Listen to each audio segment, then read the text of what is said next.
Hello' চ' PCB exam যোনটো হৈ গ'ল লাষ্ট ছানডে চ' এডমিট কাৰ্ডত এটা ইম্পৰ্টেণ্ট বস্তু লিখা আছে। এডমিট কাৰ্ডৰ পইণ্ট নম্বৰ 10ত এটা ইম্পৰ্টেণ্ট বস্তু লিখা আছে যে যদি কুৱেশ্যন পেপাৰৰ কণ্টেণ্টছবিলাক আমি ভাৰ্বেলি বা ইলেক্ট্ৰনিকেলি বা আমি কেনেবাকৈ বোলে পেপাৰ ফালি পেলাই যদি কোনোবাই পাব্লিছ কৰিছে বা ইনফৰ্মেশ্যন ট্ৰান্সমিট কৰিছে সেইটো PCBয়ে ডিছকুৱালিফাই কৰিব কেণ্ডিডেটটোক আৰু লগতে কি কৰিব PCB লিগেল একশ্যন ল'ব পাৰিব, ডিচিপ্লিনেৰী একশ্যন ল'ব পাৰিব।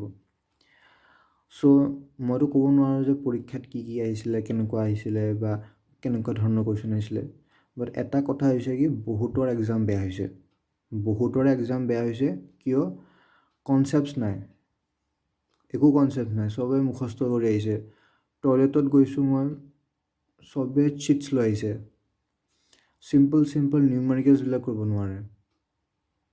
ময়ো পৰা নাই, ময়ো বহুত নিউমেৰিকেলছ পৰা নাই, যোনবিলাক ইঞ্জিনিয়াৰিঙৰ কনচেপ্টছ হয় মোৰো বহুত নাই।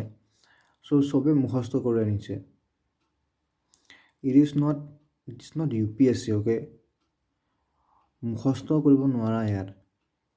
হয় অলপমান GK লাগে আৰু নৰ্মেল এপ্টিটিউড আছে, ৰিজনিং আহিছে, ঠিকে আছে, কিন্তু টেকনিকেলটোত অলপমান কনচেপ্টছ আৰু নিউমেৰিকেলছ কৰিব জানিবই লাগিব।